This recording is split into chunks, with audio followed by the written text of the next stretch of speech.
જેમાં ભાજપે સેન્સ પ્રક્રિયા શરૂ કરી સ્થાનિક ચૂંટણી લડવા દાવેદારોનો મેળો જામ્યો।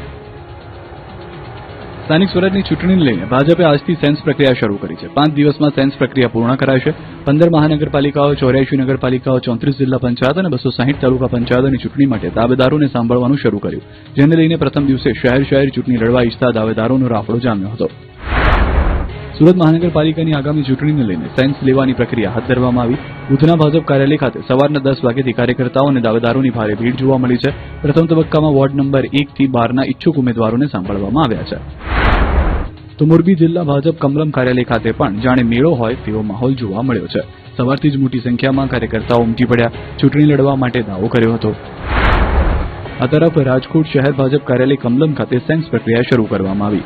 9 નિરીક્ષકો દાવેદારોને સાંભળી રહ્યા છે। દરેક વોર્ડમાંથી 50 કરતા વધુ દાવેદારો પોતાની દાવેદારી નોંધાવવા માટે પહોંચતા ભીડ જોવા મળી રહી છે। પ્રથમ વખત ભાજપ દ્વારા વિધાનસભા વાઇઝ સેન્સની પ્રક્રિયા શરૂ થઈ છે। આજે 12 વોર્ડ માટેના દાવેદારોની સેન્સ લેવામાં આવી। દરેક ઝોનમાં 3 નિરીક્ષકોની પેનલ દ્વારા સેન્સ પ્રક્રિયા લેવામાં આવી રહી છે।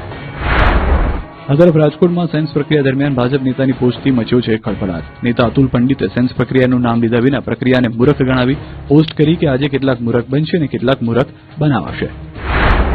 તો જૂનાગઢ જિલ્લામાં સ્થાનિક સ્વરાજ્યની ચૂંટણીને લઈને ભાજપ દ્વારા સેન્સ પ્રક્રિયા હાથ ધરાઈ। જિલ્લા ભાજપ કાર્યાલય તેમજ વંથલી માર્કેટિંગ યાર્ડ ખાતે આ પ્રક્રિયા હાથ ધરાઈ રહી છે, જ્યાં મોટી સંખ્યામાં કાર્યકર્તાઓ ઉપસ્થિત રહ્યા હતા। આ તરફ દાહોદ જિલ્લામાં પણ દાવેદારોનો મેળાવડો જામ્યો। દાહોદ કમલમ ખાતે 3 દિવસ સુધી સતત પ્રક્રિયા ચાલશે અને જેમાં મોટી સંખ્યામાં કાર્યકરો અને ઈચ્છુક ઉમેદવારો હાજરી આપી રહ્યા છે। આ દ્રશ્યો ગીર સોમનાથના છે। અહીં પણ 2 અલગ અલગ ઝોનમાં સેન્સ પ્રક્રિયા હાથ ધરાઈ। મોટી સંખ્યામાં દાવેદારો સેન્સ પ્રક્રિયા માટે ઉમટ્યા। વેરાવળ તાલાળા વિધાનસભા માટે વેરાવળ ખાતે સેન્સ પ્રક્રિયા, જ્યારે કોડીનાર અને ઉના વિધાનસભા માટે ઉના ખાતે સેન્સ પ્રક્રિયા હાથ ધરાઈ।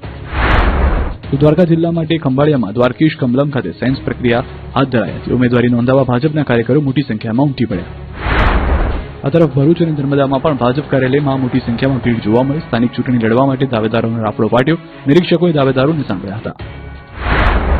તો મહેસાણામાં પણ ટિકિટ મેળવવા માટે ઉમેદવારોમાં ભારે ઉત્સાહ જોવા મળી રહ્યો છે। દાવેદારોની લાઈન લાગી હતી। આ બાજુ વડોદરામાં ભાજપ દ્વારા સેન્સ પ્રક્રિયા શરૂ કરવામાં આવી। ટિકિટ વાંચકોની લાઈન લાગી હોય તેવા દ્રશ્યો જોવા મળ્યા। વડોદરા શહેરમાં 4 ઝોનમાં સેન્સ પ્રક્રિયા રાખવામાં આવી છે। આ તરફ ડભોઈ ભાજપમાંથી ઉમેદવારી કરવા પણ ઉત્સાહ જોવા મળ્યો છે। કરજણ બજાર સમિતિના મકાનમાં સેન્સ પ્રક્રિયા લેવા 170 જેટલા દાવેદારો પહોંચ્યા। તો ભાવનગર જિલ્લા ભાજપમાંથી ઉમેદવારી કરવા માટે રાફડો ફાટ્યો। 2 દિવસ ભાજપ દ્વારા સેન્સ લેવાની પ્રક્રિયા કરાશે। ભાજપના દાવેદારો ઉમટ્યા। તો બીજી તરફ ચૂંટણીને લઈને કોંગ્રેસની સેન્સ પ્રક્રિયા પૂર્ણ થવાને આરે યુવાનોને જ અપાશે તક। સ્થાનિક સ્વરાજની ચૂંટણીને લઈને કોંગ્રેસ એક્શન મોડમાં છે અને ઉમેદવારોને પસંદ કરવાની પ્રક્રિયા પૂર્ણ કરી દીધી છે। રાજ્યભરમાં કોંગ્રેસે મૂર્તિયાઓ શોધવા માટે સેન્સ પ્રક્રિયા પણ પૂર્ણ કરી દીધી છે।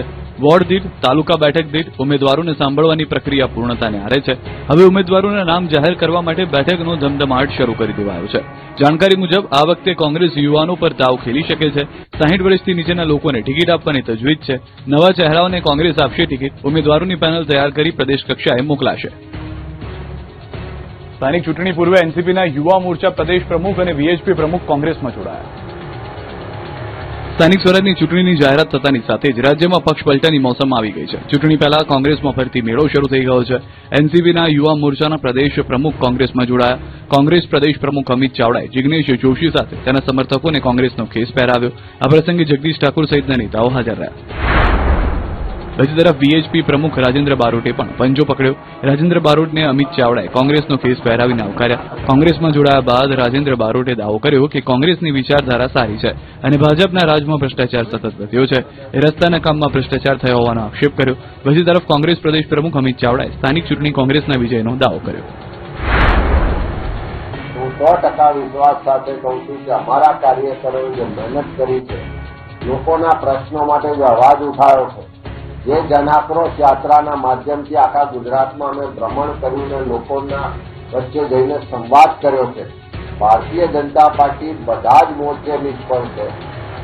કમિશન, કમલમ અને કૌભાંડ એની આખું જે નેક્સસ છે એને હવે લોકો સારી રીતે ઓળખી ગયા છે અને આ સ્થાનિક સ્વરાજની ચૂંટણીઓ માટે લોકોએ પરિવર્તનનો સંસ્નાદ કરી દીધો છે।